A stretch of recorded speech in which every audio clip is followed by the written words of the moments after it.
Happy day, everyone. This is Orekoya Olusegun, Physics Mathematics Fundamental on YouTube. Please, before we go into today's topic, do not forget to like, share, subscribe, and click on the notification button to have more of my video. In my last video, I introduced the concept of a calculus, which is divided into what is called differentiation and integration. And in that particular video, I laid more emphasis on the idea behind what is called differentiation. I let us realize something that the relationship between average rate of change and instantaneous rate of change is this. Instantaneous rate of change is said to be obtained from limit of average rate of change. Please, you are advised to refer to my last video. For today, the topic we are taking is the concept of integration. What is integration all about? Now, look at this derivative. Know that I told us in my live video that dy dx is called derivative. So the essence of integration is to find function y is equal to f of x given the derivative dy dx. So integration is the process of finding function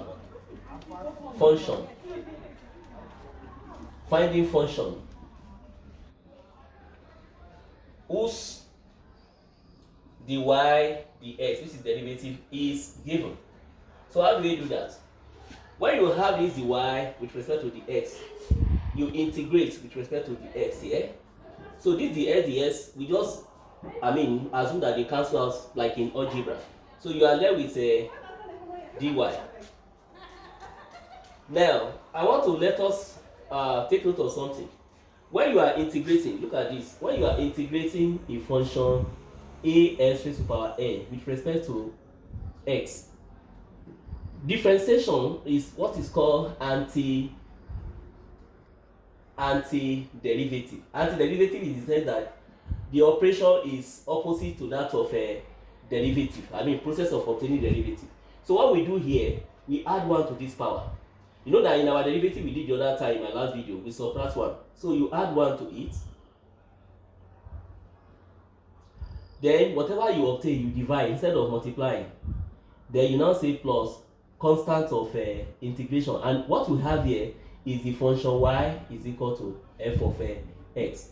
Example, let's say you will have this one 3x raised to power 6 dx. You want to integrate, so you just write it as 3x. This 6, add 1 to it, divide by what you obtain, then add the constants of your integration.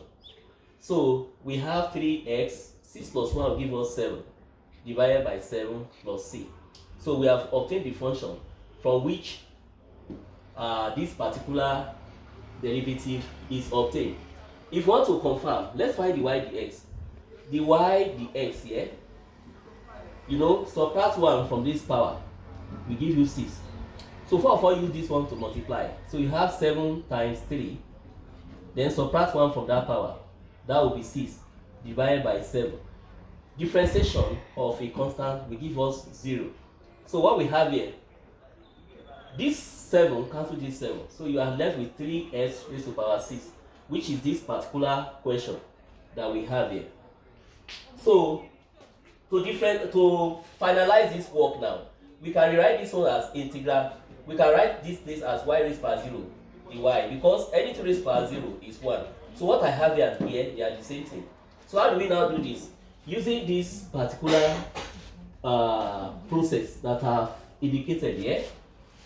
So it will be y raised power 0 plus 1 divided by 0 plus 1. Then you put your constant of integration. That will be the function of y that we are looking for. So this one become y. This one become y plus c. So that's the function f of x that we are looking for. Now this particular difference integration has a physical application. The application of this differentiation principally,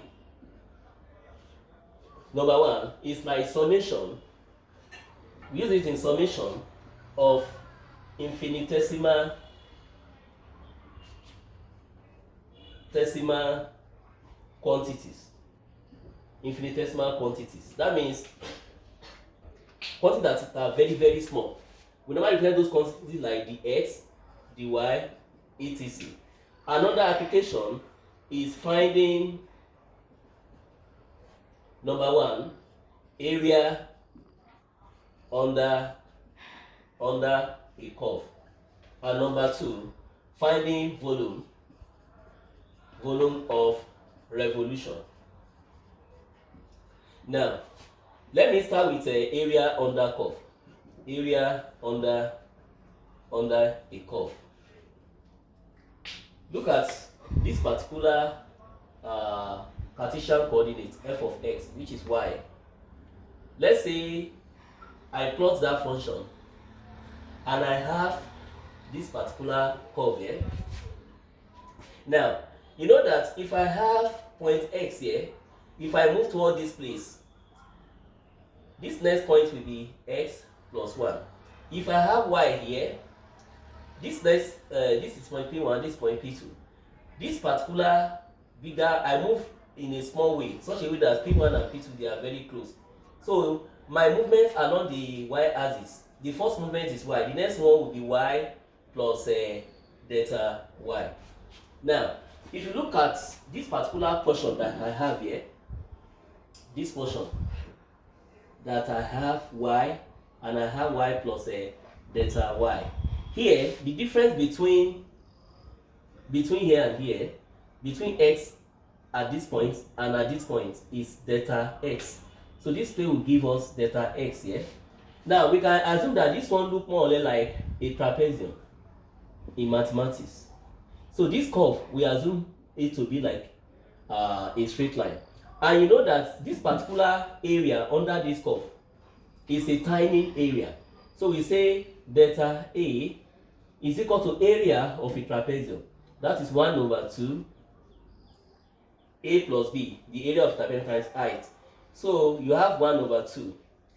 Our A is y, and our B is y plus delta y. And the height of that trapezium is delta x. So, in this way now, let me rewrite it. Delta A is equal to 1 over 2 bracket y plus delta y times delta x. We know y plus y will give us 2y. So I'm having 2y plus delta y, everything over 2 times delta x. Now, as delta x, this particular delta x tends to 0, as delta x tends to 0, we write it as limit of this small area as delta x tends to 0. The limit of that area is called the A. So here, I can simplify this one as okay, I can write it as limit. If you simplify this one, you have y plus delta y all over 2 delta x as delta x tends to 0. So as delta x tends to 0 here, this place, we take it as 0. So 0 times anything here give us 0. So you are left with y. So that means the A, as delta x tends to 0, we say this particular delta x is equal to the x.